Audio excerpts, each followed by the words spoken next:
আমি স্পেশালভাবে রান্না শিখেছি আমার পরিবার, আমার বড় বোন, আমার মা থেকে। আর এই কাজ শেখার কারণে আমার পরিবারকে আমি খুব যত্ন সহকারে রান্না খাওয়াতে পারি। আলহামদুলিল্লাহ। আমার স্বামী, আমার সন্তান আমার হাতের রান্না খেতে খুবই ভালোবাসে। আসসালামু আলাইকুম। যে যেখান থেকেই দেখছেন সবাইকে জানে আন্তরিক ভালোবাসা ও দোয়া।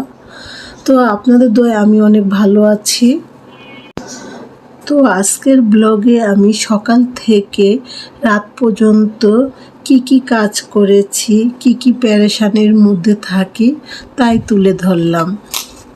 সকালে ব্রেড রুটি আর ডিম দিয়ে স্যান্ডউইচ করে দিলাম। তো আমার দোনো মেয়ে একটু ভিন্ন ভিন্ন নাস্তা খেতে চায়, তাই আমি ব্রেড রুটি আনিয়ে রেখেছিলাম।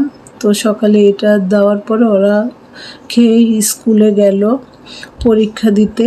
আর আমি আবার টেইলারিংয়ের কাজ করি। এই ফাঁকে আমি আপার কাছে আর আমার বোন একসাথে যে শিখে আসি।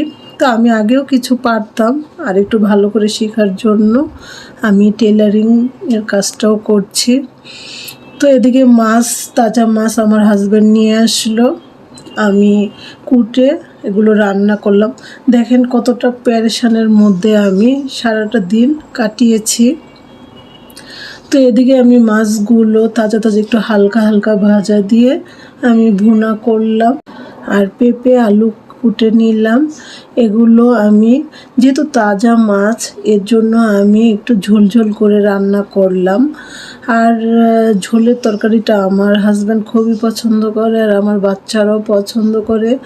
আর সেই দিক চিন্তা করে আমি ঝোলালা একটা তরকারি রান্না করলাম। তো সব কাজই আমার নিজেই করা লাগে, আমার হেল্পিং হ্যান্ড আমি শুধু ঘর মোছাই, আর কোনো কাজই করানো হয় না।